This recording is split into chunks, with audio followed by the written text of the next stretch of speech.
Hi, everybody, and welcome back to the Mental Toughness and Body Show. I have a really special guest today, Dr. Hayley Perlus, sports psychologist, coach, speaker, and someone that's really deeply involved in helping athletes step into elite arenas, even like the Olympics, World Championships, you name it, with greater confidence, clarity, and composure. It's a real honor to speak with you here today, Hayley, and I'd love to hear more about your story into this space as well. So, welcome to the show.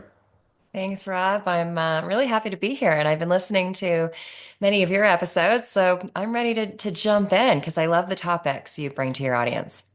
Fantastic. Thank you. So, just before we hit record here, we started to just have a bit of a conversation about how you got into sports psychology. And I think this is a really fascinating story. We both have, I'm going to say, oh, they're very different but similar because you mentioned what happened when you were 12. And for me, it happened when I was 11.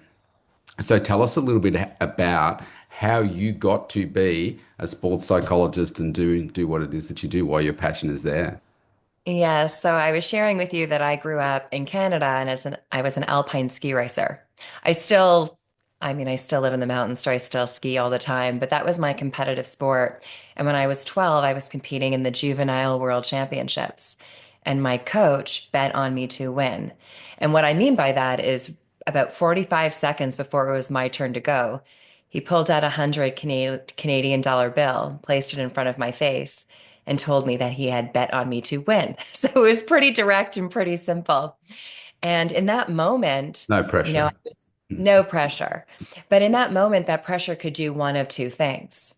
On one hand, it can make me feel worried, frustrated, scared, maybe even angry.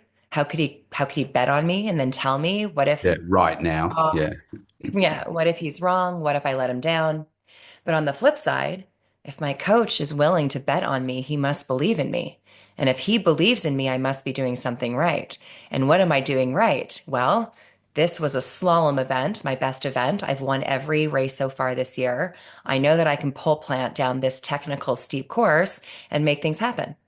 And so I did. And he came down, my coach came down, congratulated me after the win, kept all the money for himself, but he said to me, it's amazing what your performance can be when you get your head straight. And 2 weeks later, he brought a sports psychologist to come and speak to my team, and it just clicked. I went home at 12 years old and I told my parents, I want to be a sports psych gal when I grow up. Yeah. Beautiful. What about you when you were 11? Tell me that story. Or Oh, an all. okay. Well, I it's one of those things when you're at school and so at 11 I was at high school and you I don't know the we used to have these I think they were always a Monday and they'd be an assembly, right? And you sit on the hall. I think there was maybe about 600 people in the school for me. Keep in mind this is back in the early 80s. So I'm 57 now. And you'd sit on the floor and they'd be on the stage and they would always talk about the people that were had just represented the school at state swimming or state running or had uh, really great reports. The kids that got all A's in their reports, and they were usually the same people. Yeah, the ones that were good at swimming were also the ones that represented the school at state. They were just, they looked really good. They were really smart as well. And I'm sitting there thinking, I can't relate to any of that stuff because I struggled with learning. I was like an average student, a C to a B sort of student. I'm a short guy. I was the smallest in the school. All the sports that I wanted to play, I was just too small to be any good at. I wasn't fast because everybody else was so much taller than me. And I thought, how am I ever going to win anything? And the way that in my little brain back then was you needed to win a trophy to be good. Mm. And I just thought, how am I ever going to win anything? And then, actually, it was 1979 when this happened. For some bizarre reason, don't ask why, because I don't know the answer and my parents aren't around anymore to ask. One day they said to me, tomorrow you're going to learn the bagpipes. And I'm like, but I don't want to learn the bagpipes. I want to learn the drums, like the side drums. So I just wanted to make a lot of Yeah, noise and stuff. yeah. Anyway, so they took me along to this pipe band in the country town where I lived. And the reason they took me there was because Dad worked with a guy that played in this band. And so we went there and I went to learn. And in that first lesson, I came home and I was hooked. Mm. And I think part of it was there was another kid he was a bit older than me. We started to learn at the same time. And I don't know what it was in me, but like when you're learning a musical instrument, you learn scales. So you were given, I think we were given like two scales maybe to learn. So it's like, I'm going to come back next week and I'm going to remember all these things and I'm going to play them perfectly. I came back, did that, then we got two more. And my goal was to beat the kid next to me. I was going to be better than him, go faster than him, etc., etc. And that then led me to, I suppose, well, he wasn't called a coach, but he was effectively my first coach. And my parents got me somebody that actually knew what they were doing because this is, if there was a rating scale, probably one of the worst pipe bands in the world that you could ever learn from. And they actually taught me some wrong things. And so I went to this guy, and he said to me, yeah, in, I don't know, say 8 weeks' time, you're going to compete in a competition. And I'm like, what? There's competitions? And so the way I translated this was, what, you mean I can win a trophy? Oh, there you go. And so I just practiced. By this stage, I was just enjoying playing music. I wanted to remember it. I wanted to play it. And then there was like, what? I can win something. What do I need to do? And so I just practiced more and more. And I was like, at some point, I was practicing like 3 hours a day to be able to, win a Yeah. trophy. So it comes to the day of the competition. I play. I thought, oh yeah, I did the best that I could, kind of thing at the time. And this is 1981, and we're sitting there, and they're announcing the audience, the prize, and they're going third, and then they're going second. It's like, oh well, I didn't win. And then they said first, and it was me, and I was just stunned, and I didn't know what to do. And my coach, he kind of shakes me. He says, "That's you." He said, "You got to go up and get it." And what's really interesting, I have one moment. Yeah. The this is it here. It's losing it in the there it is there. Yeah. Well, It, there you go. Yeah. yeah, it's only a tiny little trophy. It's actually the only trophy I kept. Oh, This well, is yeah, like that's super. it's like how many trophies can you keep and whatever. So I moved them on. But this is the only one that I kept, 24th of October 1981, because it's the one that had the most meaning to me because it was in that moment, and this sounds silly, but maybe people can relate to it, you can relate to it. In that moment, I felt I was someone. Yeah, you belonged. Yeah. Yeah. And I had this belief in myself that I was like worthy of, um, being someone good at something. And from that point on, like I won most of the competitions that year. I moved through all the different grades and everything. I don't play at all anymore, but I went to the World Championships in 1990.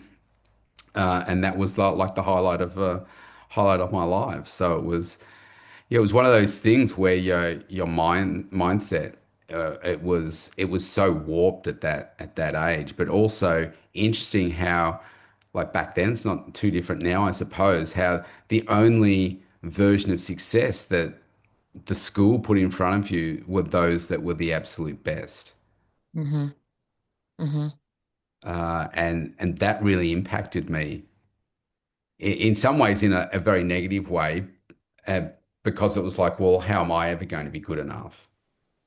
And there was Right. no pathway to that.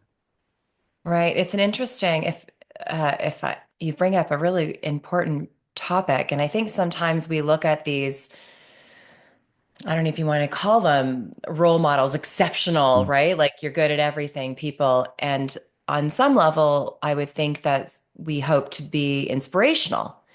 Like, look at these people that you can aspire to. And then on other times, like you said, it actually just makes me feel worse of myself. And it's the way we look at it. And there's a positive psychologist by the name of Sean Aker, and he did a great TED talk that I love because I talk about one thing he mentions, which is, we can look at we can look at these people as outliers. Well, we'll Mm. never be like them. How could I ever compete? I'm not as tall. I'm not as strong. I'm not as smart. I'm not as quick, like all of the things that you mentioned. But if we look at it, the point is, as Sean Aker says, it's not to look at them as outliers. It's actually to look at them as if they can do it, so can we. Maybe not in the exact same way. Like you found your area of being the best, and not everyone has to be the best, but feel good about themselves and what they do and achieve and earn confidence. But it's not about being average, it's bringing the average up. And we're going to use these people not as outliers, but to aspire to, and let's see what they're doing. And if they can do it, we can do it. And you Yeah. just had to apply yourself, obviously not in basketball, for example, because you said Yeah, you that's weren't right. tall, right? You applied yourself in an avenue that you enjoyed, that you were good at, and then you put forth the hard work. Mm. And so you are now that inspiration for others. And that's how we bring the average up. It's such an interesting story you have. Thanks for letting me ask you that question. Yeah, thank you. And look, I think some of these things that happen in our life, even though there's a lot of pain and stuff around it, they're really the greatest gifts that you get too, if you use it the right way, right? So I've used that for me over really 4 decades to help me understand how I can also help other people become, yeah, you're not necessarily going to be the best in the world, but if you can be the best version of yourself, Right. then that's what really matters, right? And even on the, say, in your case, back when do you still compete?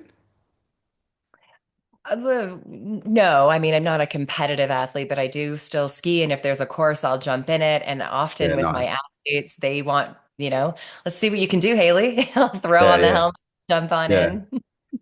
So for me, it's about being the best version of Right, yourself and also right. being the. So I think oh, actually, maybe we can dig into this before we end, but I think something for athletes that are at their best, right? It's like, well, how do you go from the best in the world to now not competing again and just being who you are?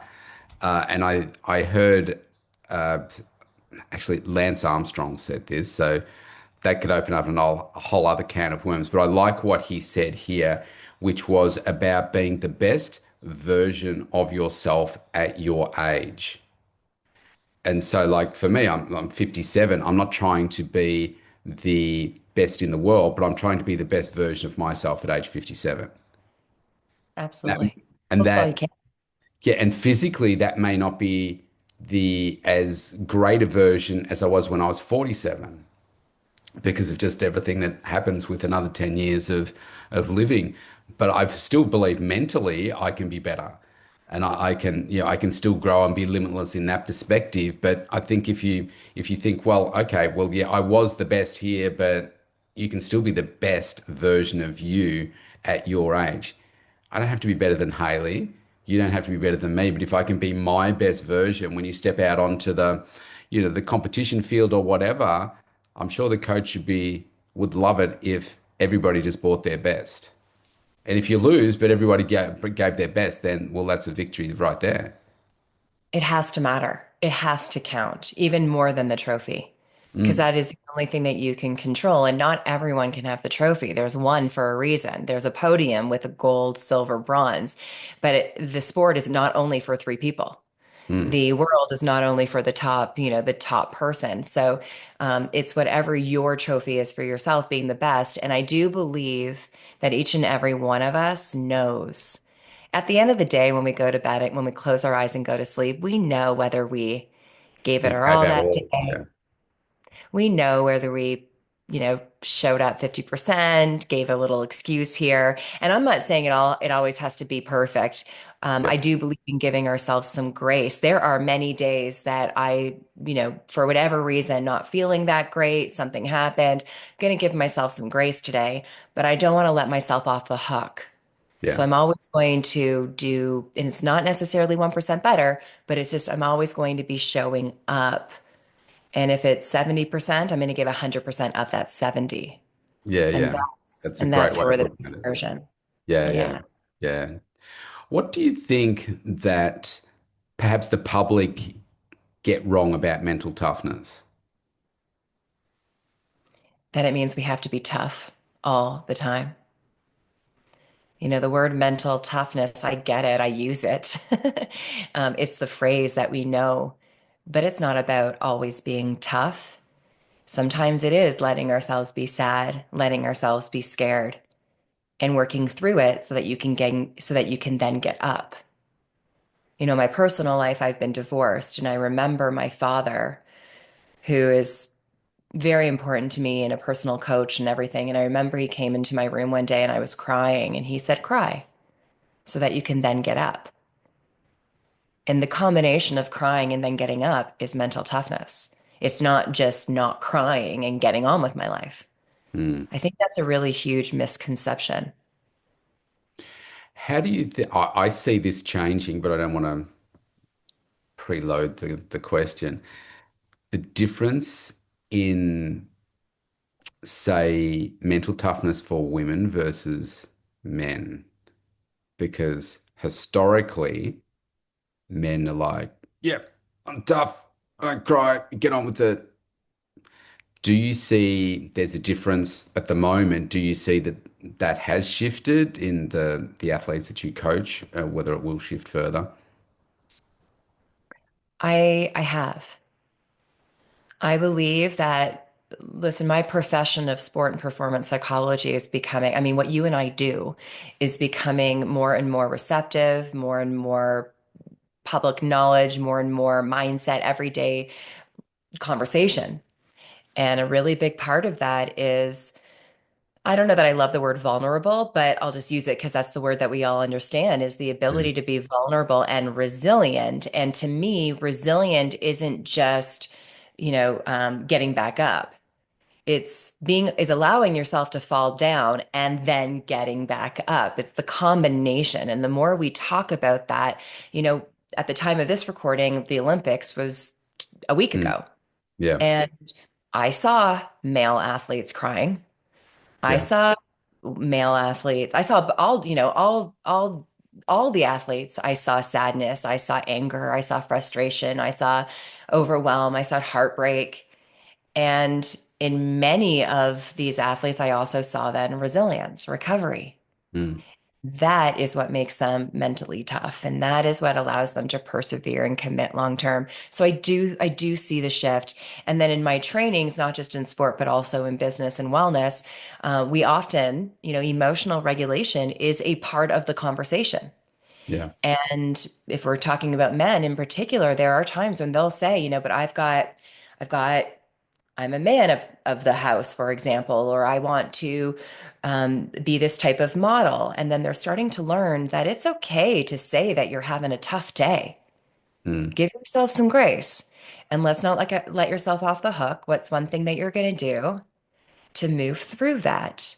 mm, And when they see that it's not just that when they see that it's the combination, letting myself feel, and then also how am I going to move through when it's the combination, I feel like the acceptance piece for them to really feel whatever it is they're feeling, even if it's, not your typical in the past way to feel, they're understanding that it's helpful now. yeah. I think you've made some great points there. The part of the mental toughness is the emotional regulation to know, well, yeah, you everybody has bad days, and the part of getting up, I think, is I language it to myself this way that like we've gone through a lot of pain. It's like, but I know just who I am, that I'm going to grow through it. And so it doesn't matter what. what comes my way. It's just kind of a little bit sinister, really. I look at it this way: the where I've grown personally the most in my life has been through bad things that have happened. Mm. And we've all had a lot of bad things happen in our lives, lost people in our lives that are special. And it's like, well, am I going to let that knock me down and keep me down? Or am I going to process it differently? And I always ask myself these three questions now. And, and it's impossible for me to think negatively about anything that goes on now because I say, what's the opportunity from what's happened? And refuse to answer it negatively. Like I lost my daughter. And so it's like, how can you not be completely devastated by that? And I'm like, well, what's the opportunity from her passing? And it's to have a legacy to make an impact on others and change laws and do all of that sort of stuff. What can I learn from it? That I can and what's the opportunity from it? And for me, that was about becoming a better man, becoming a better dad, becoming more understanding. And through all of those things, with everything that happens, I realize that there's more growth for me to be able to process what it is that's going on. And sometimes it takes a while. It's not like, okay, I can process that overnight, bang, I'm ready to go again. But that for me is part of the, even if it's clawing your way out of the well of despair or, there's no going forward or whatever, that for me is about the processing of it to understand what you need to do next. And just for whatever reason, trusting that the universe is giving me this stuff right now because you're ready for it to be able to grow to that next point, whatever that looks like. Yeah, it's a lot of trust. I don't really use the words negative and positive self-talk. I use the words productive self-talk. And so even when they feel unpleasant, our minds, our thoughts, our emotions, even when they seem unpleasant, it's not necessarily negative because they serve a purpose. Yeah. They all our emotions, our thoughts, there's always a purpose there somewhere. So I don't necessarily think negative thinking is negative and positive thinking is positive. I just want to find the most productive thought. Yeah. Yeah. That's a nice way of saying it. Yeah. Yeah.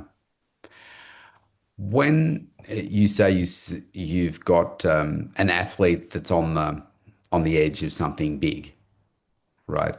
It's coming up. Maybe it's the Olympics, maybe it's the World Championships, maybe it's just whatever the biggest thing they're about to do. What do you think of the maybe the subtle signs that tell you that they're psychologically ready even before they've got the results? Mhm. When they start asking questions about that lead to tell me that they're curious, that they're exploratory, that they're exploring. I'm working with an athlete right now. She is about to turn pro. So Hmm. she's a university athlete and she'll be graduating and turning pro. And just last week in our session, we came up with the phrase, why not me? Because she feels that she's not old by any by any sense, but for her whole life has been this, getting to this moment where she'll become a professional athlete. Mm, And even though she's learning and growing and challenging herself and competing, there's always been this, ooh, is it really going to happen for me? Is it really going to happen for me? And she's at a moment where she's kind of letting that come in. Wow, why not me?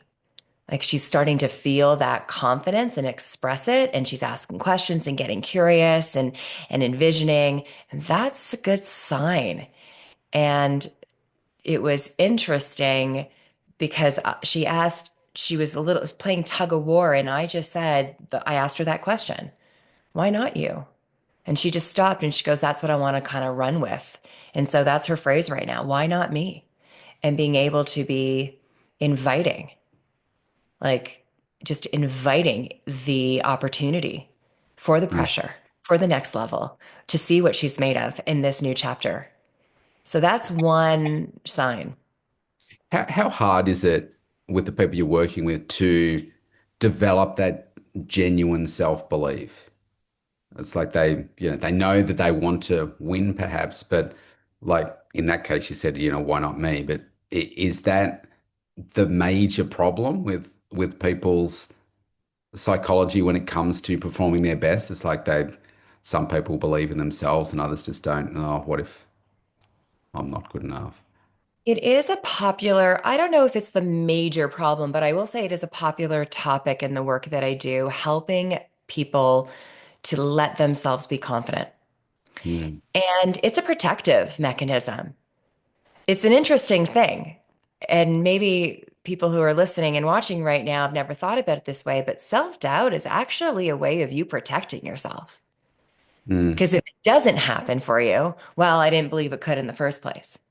yeah, So your every thought that we have can is has a motivation of protecting ourselves to some level.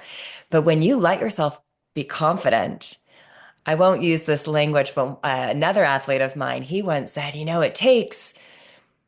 it takes guts to have confidence. He used another word, but it takes guts to have confidence. It is risky business to let yourself be confident. Because mm, if you put yourself out there and it doesn't happen, which does happen for a lot of people, right? You may not be the best. You can always be the best version of yourself, but you yeah, may not be the best, as we talked about earlier. And if you put yourself out there and it doesn't come to fruition the way you and everyone thought it would, well, now you have to deal with that. But if you're always saying, well, I never thought I could, I didn't really know if I could make it, you're just protecting yourself, but at the same time, never really letting yourself realize your potential.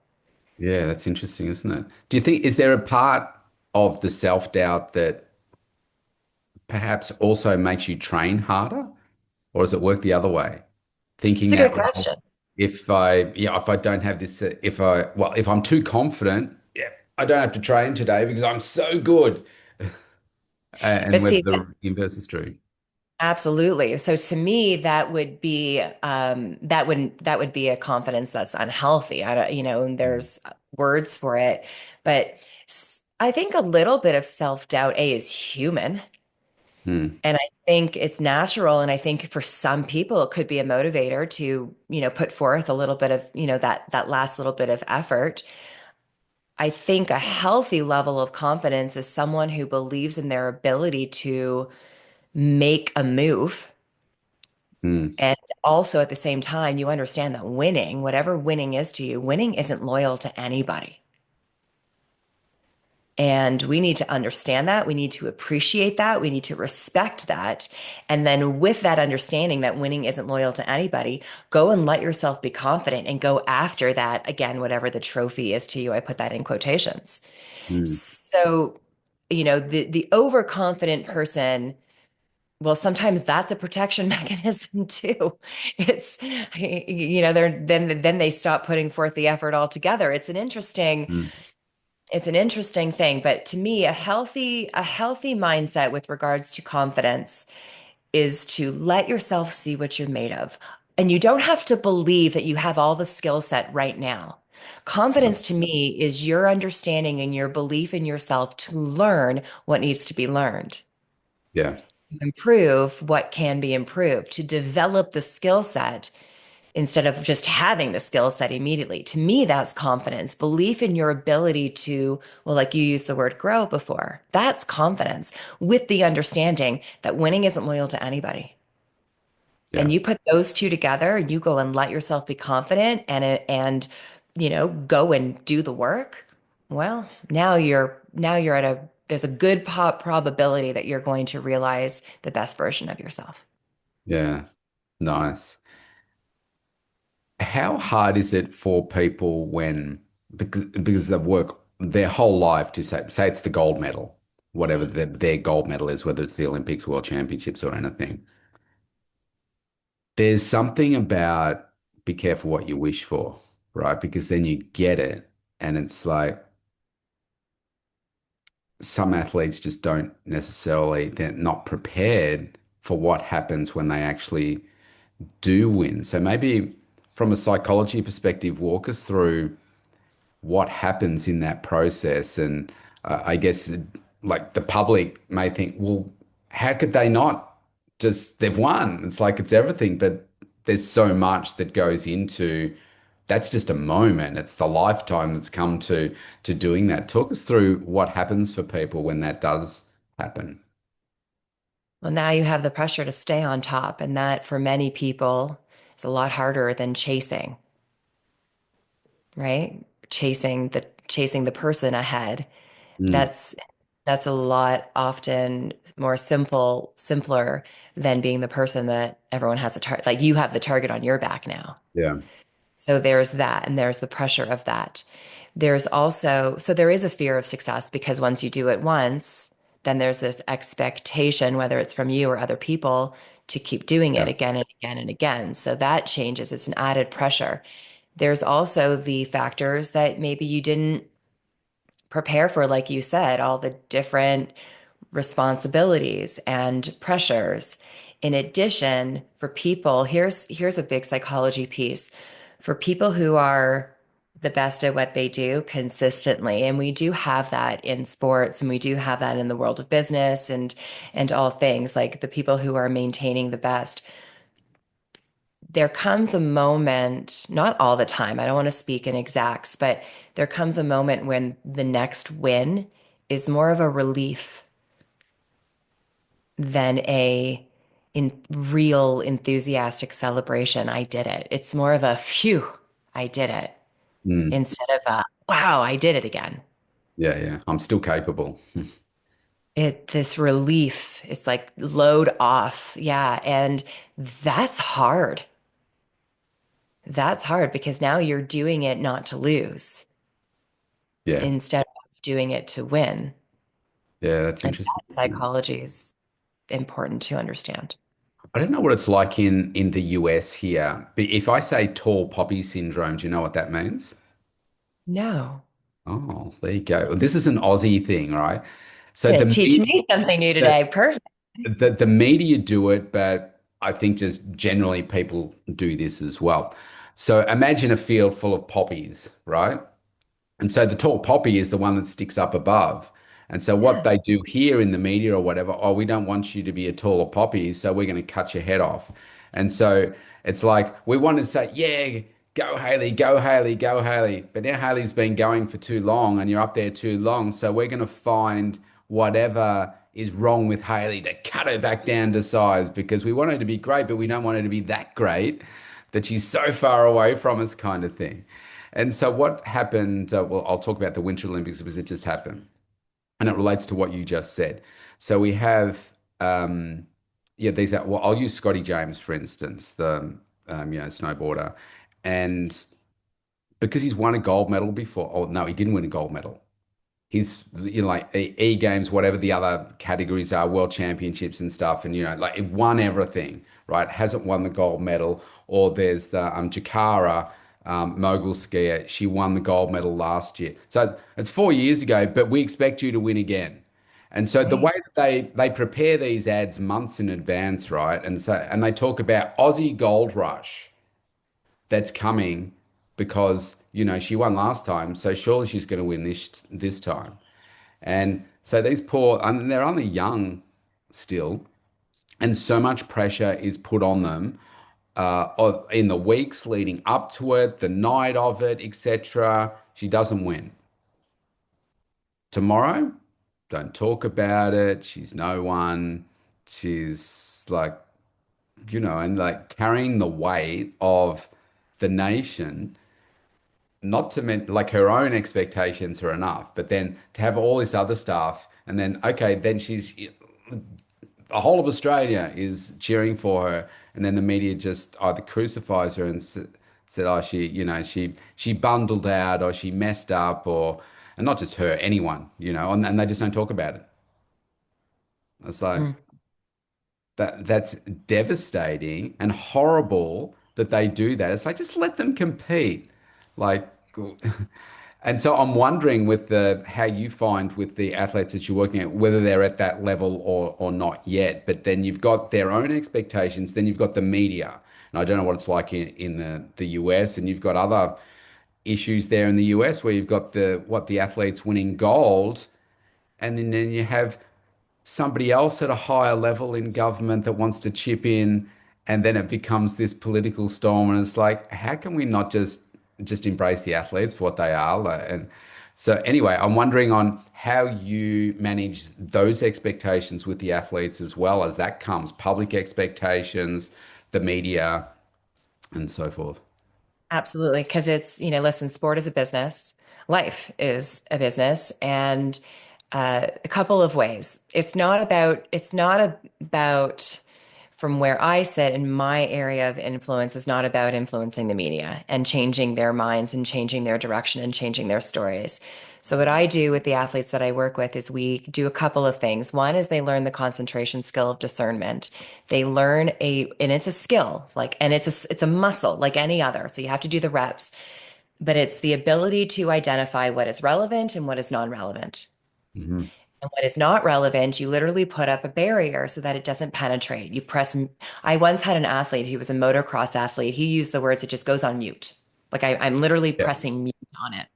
Yeah. There are some athletes who just turn off social media, don't get on the news. So they literally block it out. And then there are other athletes who have the ability to press mute. So we have to, and sometimes you don't even get to choose because part of your responsibility of being a sponsored athlete is to go out there and give interviews. So you don't really get to shut it all down.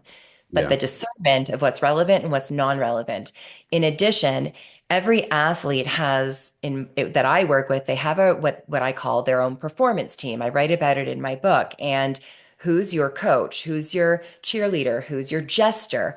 Who's your networker? So we make a list of all the people and those people create like a shield. Yeah. And those are the people that you're talking to. And those are the people that in the moments like that, they're the ones that fan your flames. And they're the ones that matter more than Yeah. the others. So those are the types of things we have to do. And like Jakara, for example, the mogul athlete, she actually at these Olympics, if I'm thinking about the same mogul athlete, which I think I am, she did not do well in the first race, and then she won the duels. Yeah. So she had a big mistake and she was able to reset after the mistake. Yeah. And And she spoke about that's how hard that was for her too. tremendous. Yeah. Tremendous. And yes, of course she needs the physical attributes and the skill set, Yeah. but for sure she needed the mental That's right. toughness. That's right. Yeah. And they're the bits that I listen for with athletes because it's like, yeah, you won the gold medal, but I'm really intrigued about what happened between them, where things didn't go well and how that felt for her to then, I don't know, it's like a day or 2 days later or something, you're back competing for another gold medal. And how can you not be standing at the top of the hill looking down and thinking about what happened in the Right. last gold medal run?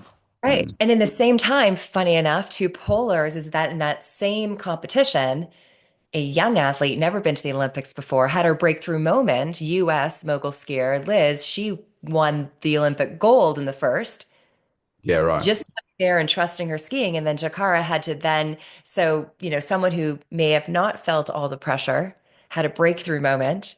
And then Jakara, who had all the pressure, had to reset. And it's a tremendous thing. The mindset to me is amazing. And Yeah, what I love, the what did you call it? The tall poppy syndrome, yeah, the tall poppy, yeah.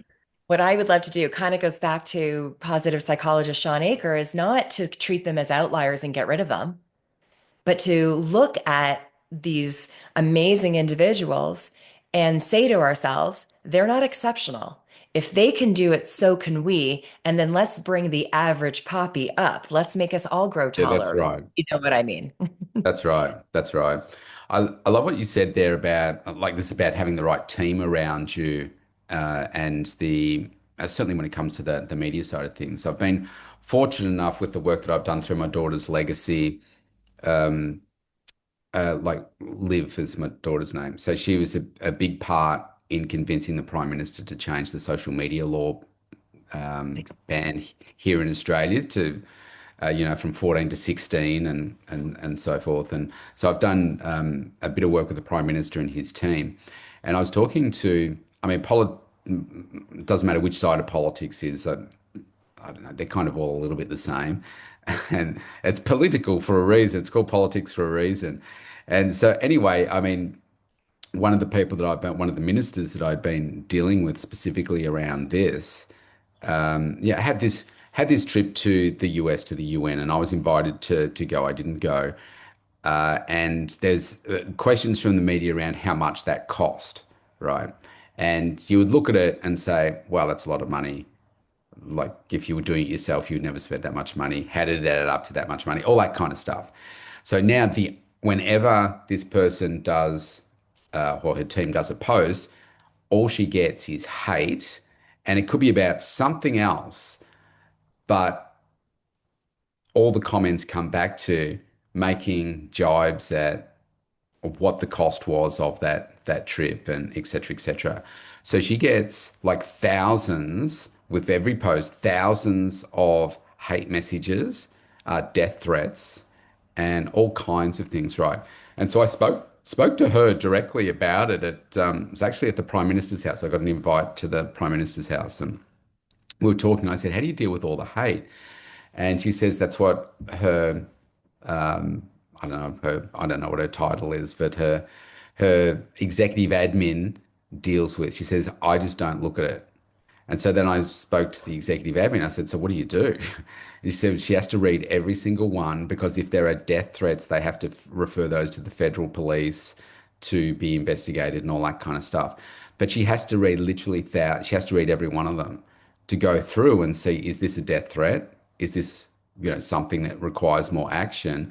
And so she's kind of in her own vacuum. She doesn't get to see that.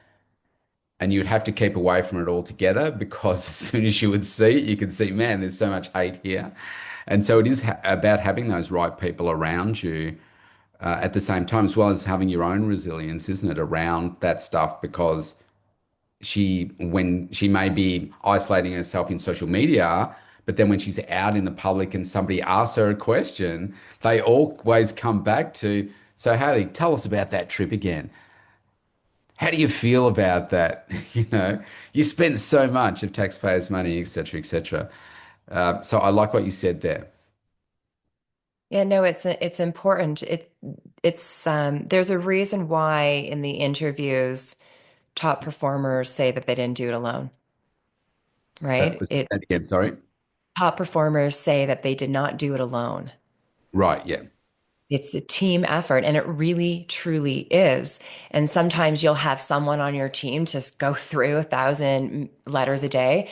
And then other times, for me, I speak to my mother every single day, for example. But every time I call her, it's as if she hasn't heard from me in forever. She's so excited to hear my voice. Nice. And that does something. So Yeah. she's on my performance team. And so it doesn't matter what stranger said about me or what stranger, not that I'm all that in the media, but if I were, I know what you I'd mean. like to I'd like to think because I can pick up the phone and my mother is excited to hear my voice, even though she's just spoke to me 15 minutes earlier, right? So we all have to have our performance team and we selectively like create them intentionally, and then you go out and you interact with your personal performance team, and then that allows you to deal with all the other stuff. Yeah. Haley, I want to be respectful of your time. We could keep speaking for hours here effortlessly, and we've already been going for a bit. So I just want to finish with a couple of questions, and I'd love to have you back on the show again. Absolutely. What do you think are perhaps some of the quiet mental habits that the elite performers have that we could get an insight into and maybe bring into our own life? Yeah, no, that's great. I don't think it's about never having thoughts that could hurt us. I don't think it's about never feeling and thinking, in a way that could get you down. But I do think that the best of the best have default responses. So they have these responses prepared.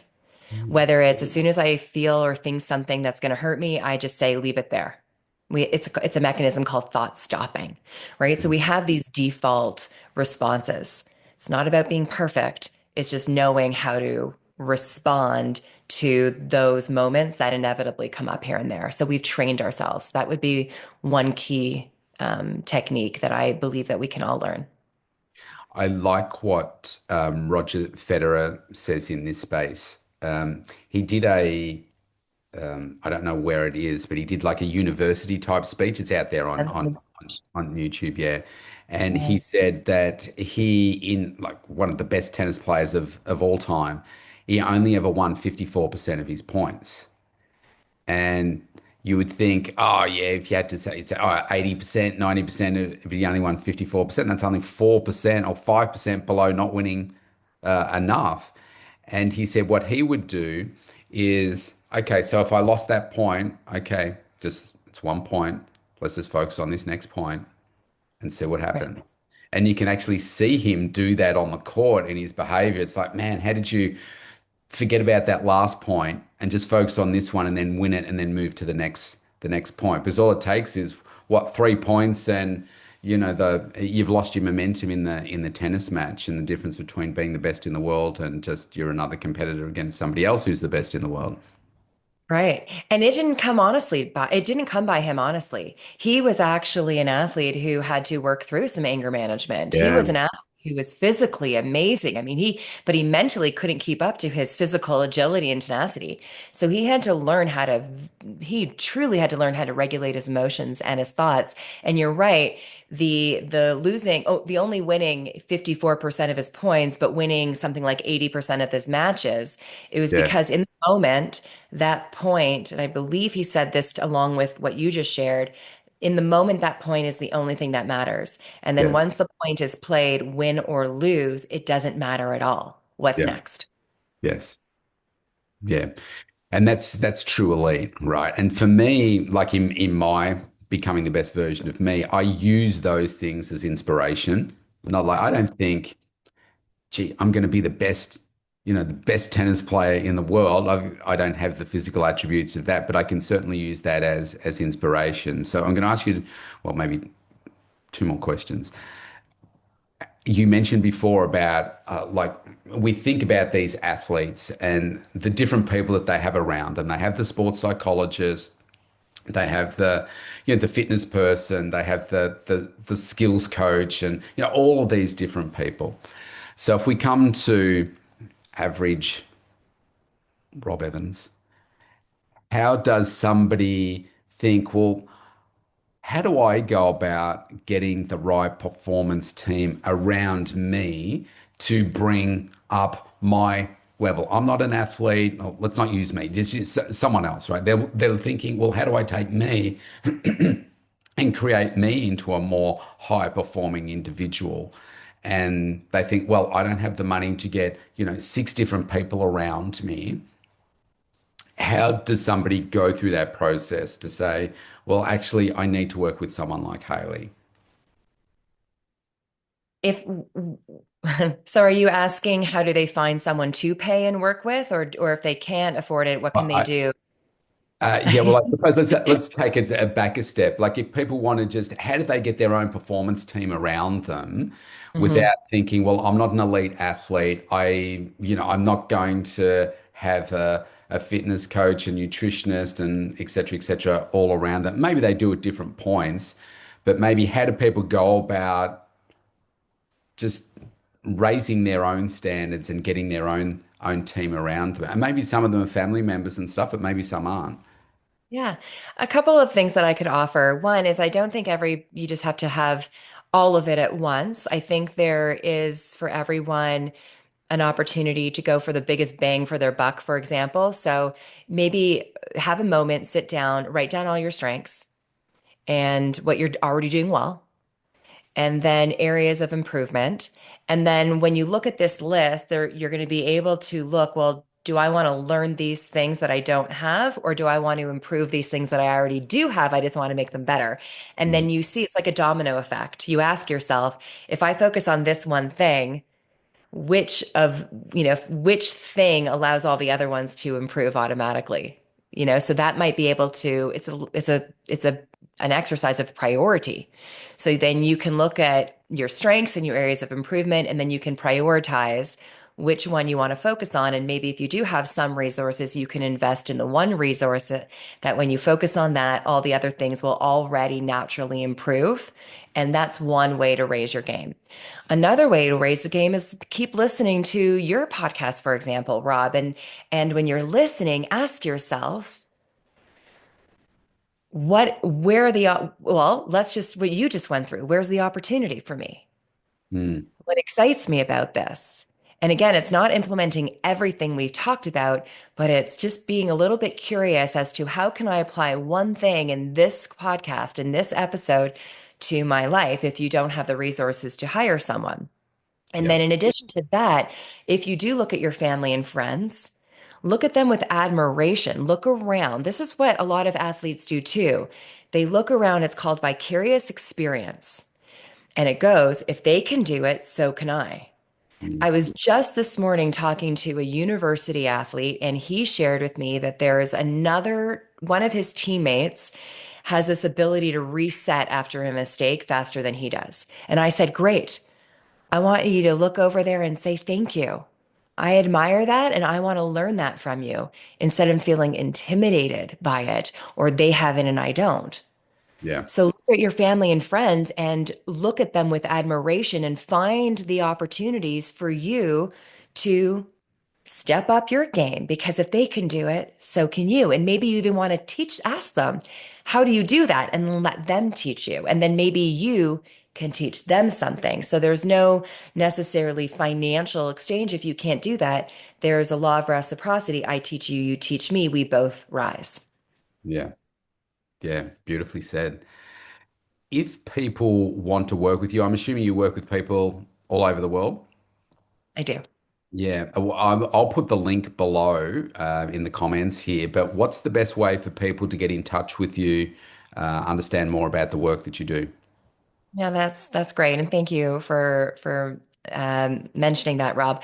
I have a competitive excellence program. It's a 3-month intensive program, and the best way to find all about it is to go to my website at drhayleyperlus.com, and in the menu it'll say, what I offer, and then Yep, you can click on that and you'll see coaching. But it's a 3-month competitive excellence program. In addition, I do group trainings and presentations and keynotes and all of that. But yeah, we can start there and you can reach out to fantastic. me. We'll have an introductory call and see if my program is the best fit for you. Fantastic.